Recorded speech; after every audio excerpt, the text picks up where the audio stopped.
What do you do when your offer gets rejected? We are here going live every week on Chris's Corner, talking about real estate tips, and today we're going to talk about rejection. It's not the best, not a lot of people like to talk about it, but it happens. I love to say we get the majority of our buyers' offers accepted on the first go. Sometimes it doesn't happen though. It's part of the process. Sometimes some of the people we're working with, they have limitations. There's one reason or another, their offer gets rejected. And it can happen. It can happen, especially with the market right now and how competitive it can be and how you're going against other people. You can get your offer rejected. It happens, it's part of the process, and it can be very defeating. So, what do you do when you get your offer rejected? The first step is you want to reflect. You want to reflect on what happened, how it went, and what would you do differently. Maybe you lost out on the house and you put your best foot forward. You put the highest amount you could. You took away as many contingencies as you could, and there's not much else you can do. And that's okay. If you took away all your contingencies, if you put the best offer forward, there's really not much else you can do, and you can't really kick yourself over it. But if you're thinking back and you held back in some areas, maybe you didn't put as much as you wanted to.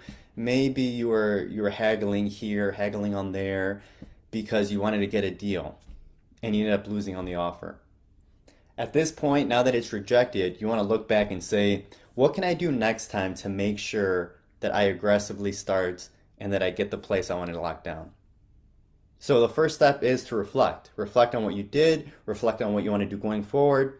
And if sometimes the answer is I wouldn't have done anything differently, then that's okay. Then you move on to step two, and that is to let go.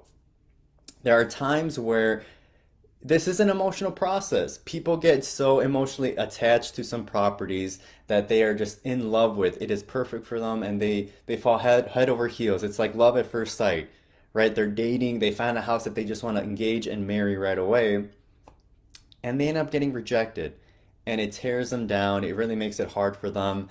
And they end up not being able to let that go. Even if they did everything they could, they put their best offer forward, they did everything we could, due to the environment we're in, due to things outside our control, they lost out on it.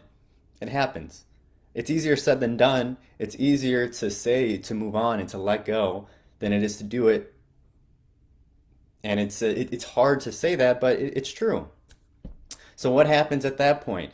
You can't carry that to the next search. If you're going to keep hounding that property that you said you were in love with, if you're going to keep stalking that person that you feel like is the perfect person for you, even though in reality maybe it's not maybe it's really not the right fit for you, but for some reason you're fixated on this person or this property, it's going to sabotage your search going forward. It's okay to compare houses to that first one, to the thing that you think was perfect for you, to kind of see how you feel about it.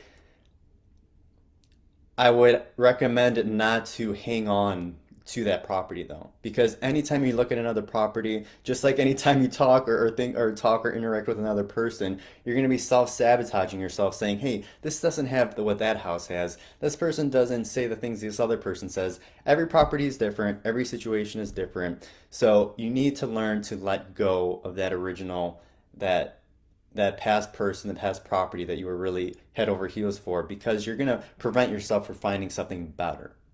Even if it's not from the start, even if you can't see it right now, you're going to miss out on something in front of you if you don't let that go.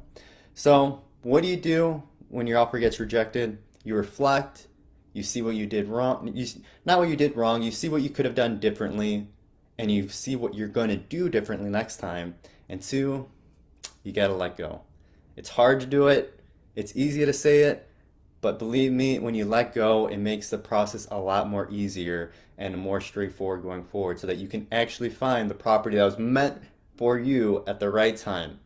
Every property comes, I strongly believe the right property will come at the right time for you, whenever that is. So if I believe it, hopefully you believe it. It will help you get through those hard times, because in a competitive market, you will get rejected sometimes, but that doesn't mean it was meant for you. What is meant for you will come to you. So that's what happens. If you have any questions on that process, if you have any other questions in general, shoot me a message and I'll be happy to answer on next week's Chris's Corner video. Otherwise, hope you have an amazing start to the month. It is April. It is going to be a great month, and we're finally done with the winter over here in the Chicagoland area. So have a good week, and we'll talk to you later.